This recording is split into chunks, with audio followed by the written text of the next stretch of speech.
think that was Rick and Michelle. Can't quite make it out. Thank you, Rick and Michelle.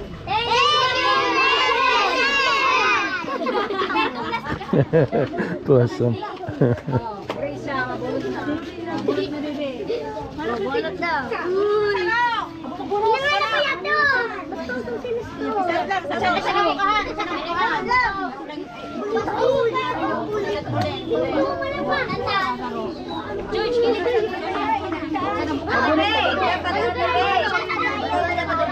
Well, it looks like at least we've got enough toys for all the kids, I think, all the boys.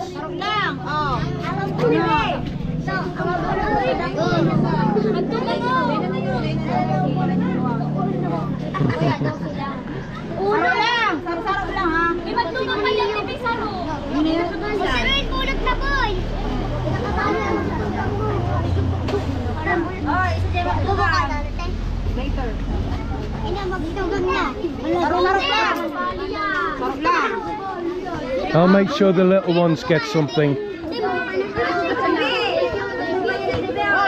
Some of these kids, you know, they're like 12, 14. I don't understand. They only look about 8.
You know, I really appreciate Rick and Michelle. I mean, look at these kids.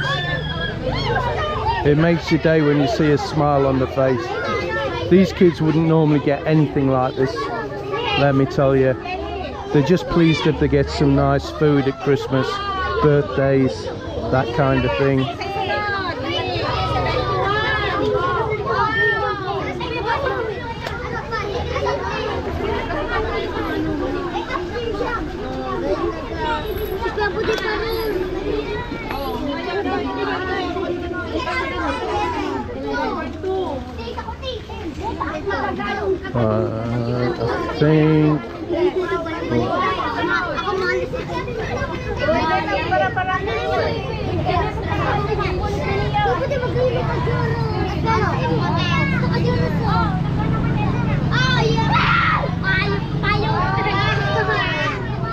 I think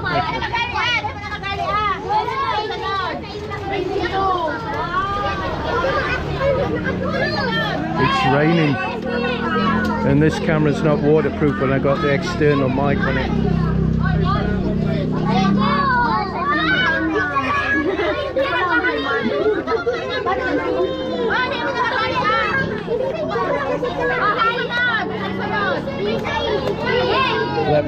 Let me get under cover, guys.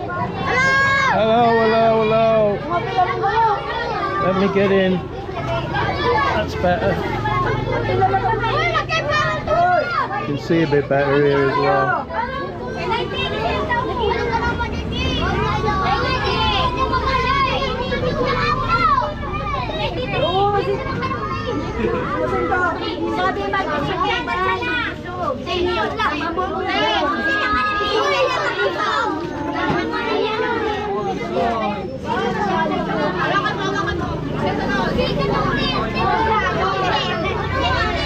Do you know, it breaks my heart that something as simple as this makes the kids so happy.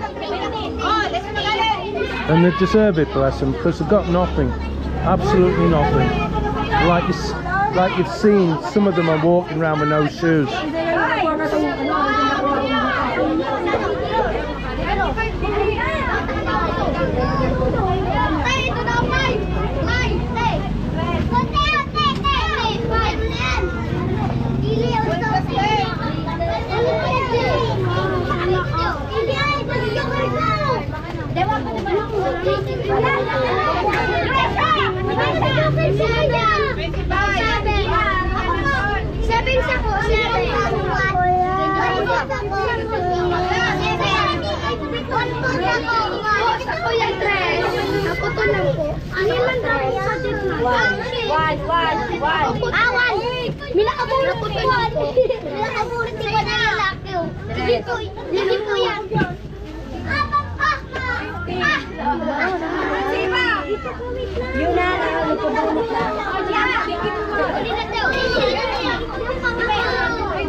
How many do you want me to give you?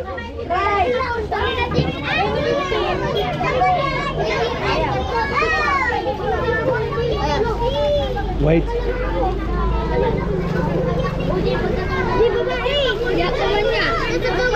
Uy! Oy, pila! Pila! Mga babae, pila! Pila!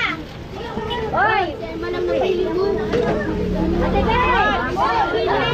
Oh, nagpapadala tayo! Oy, nagpilay ka! Nagpilay ka! Tayo ko! Duruble!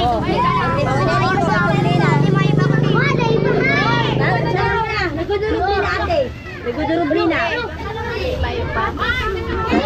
Nagduruble na! Baka na, Pao. Baka na. Hindi ka pa natatana. Ipahalan ka sa inyo. O, Pao, yun na. Di nagduruble ha! Please, agad yun yan. Mabilis lang po. Oy, magkakaduruble ha! Kada ko baka din ang mag-uruli. Well, that was a success. We were getting a bit worried for a minute. So again, thanks to Rick and Michelle. Thank you so much. Thank you so much. Thanks for watching. Please support us on Rumble. Hit that like button. If you haven't subscribed, please subscribe. And so on and so on. Raining now. Yeah, it's raining hard again. Happy New Year, guys. Happy New Year! Happy New Year. Over to you, babe. Please hit the like button and please subscribe And share our video. Please subscribe.